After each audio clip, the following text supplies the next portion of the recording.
These deposits are priceless. It is huge amounts of money. Huge. That is why we need to protect it.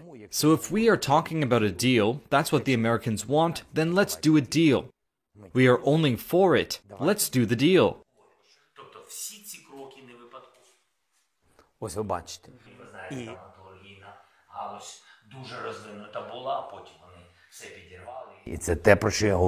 This is what I told President Trump when we were together. I told him, this is the victory plan. Why victory? Victory for all. We will protect those trillions.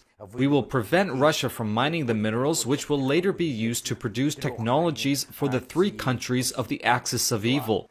The Americans helped the most, and therefore the Americans should earn the most. And in rebuilding Ukraine, they should have this priority, and they will. I would also like to talk about this with President Trump.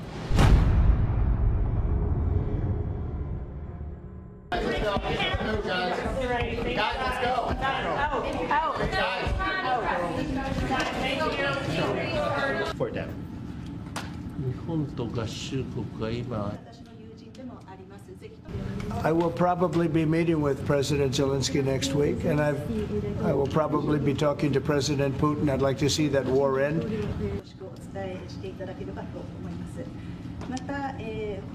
But no, I would very much like to help out.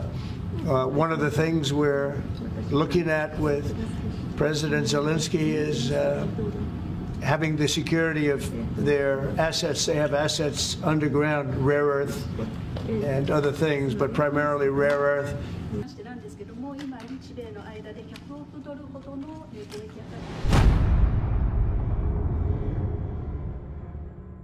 We're going to stop that ridiculous war. Very talented guy. We have very talented people working for us.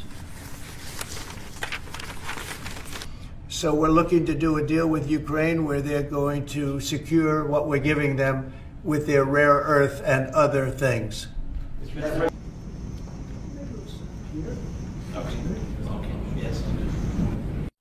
Trump wants rare earths because the American economy is highly dependent on Chinese sources, and it's an economic and national security risk. So reason number one. Reason number two is that there are not so many American companies who are able to mine and produce rare earths within the US. Reason number two. And reason number three is that, I mean, there is Ukraine, and we have these commodities right there. And in order to avoid that the Chinese will take over Ukrainian rare earths commodities and build up potential mines there, it's an option for the Americans. And reason number four is to make the Ukrainians pay for the American military support. So there you see a couple of reasons why Trump wants them.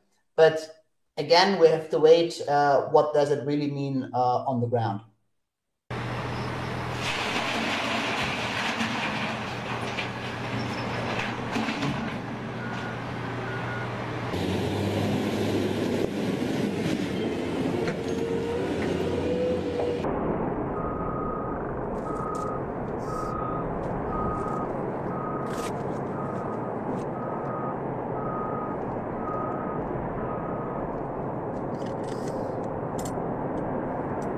Rare earth elements are not actually rare. They've held on to that name since the late 1700s. They're used in all manner of electronics, technologies, and high-performance alloys. They're often described as the vitamins or the spice of industry because they have, over the past several decades, they've enabled, through advances in material science, our technologies to get smaller and faster and stronger and more resilient.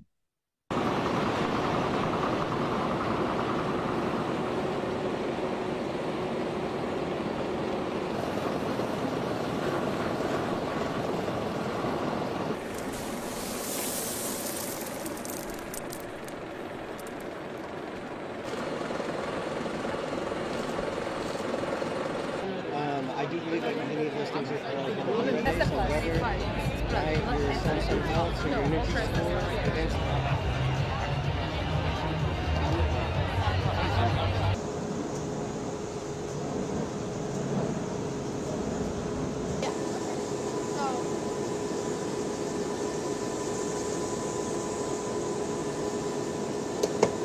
Now, because the term rare earth elements refers to 17 chemically similar elements that are one right next to the other on the periodic table, that means they're actually very difficult to break apart, to separate, so that you can have a higher concentration pure form of praseodymium or neodymium, for example, which are two elements that are used in high-powered magnets that are used in everything from maglev trains to wind turbines to missiles. So it's really because of the challenges, the heavy energy and resource and pollution risks that are associated with refining rare earth elements, that production has concentrated historically in so few places.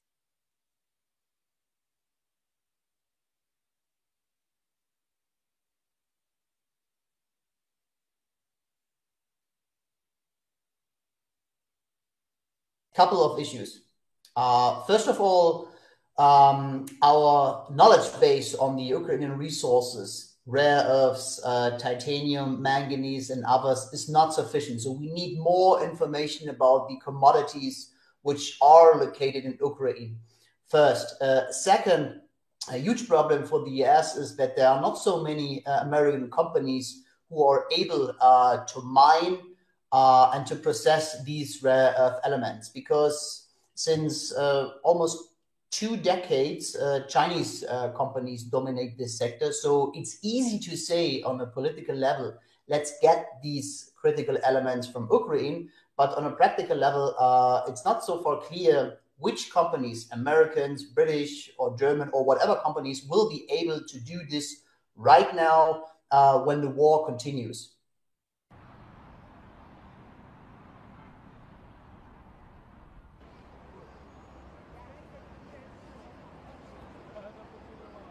Because even though the global rare earth supply continues to be relatively stable, with a few exceptions, rare earth elements, because of their strategic significance, do unfortunately tend to feature in broader geopolitical disputes.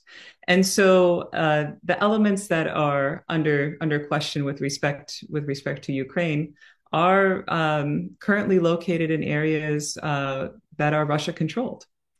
Right. And so gaining or regaining access to those deposits, not only for the US, for Ukraine and Western allies, is something that has larger geopolitical significance.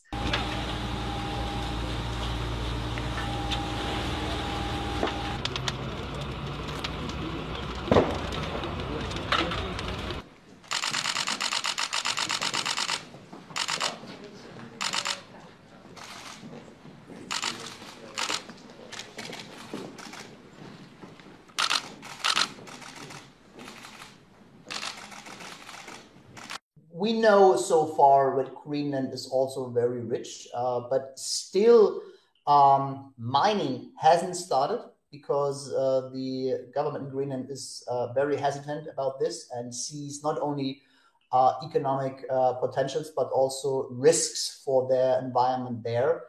But it's a similar discussion like in Ukraine, but without war. Main question is, who will be first to get access and mine these critical elements, especially rare earths, also uranium and a couple of other elements.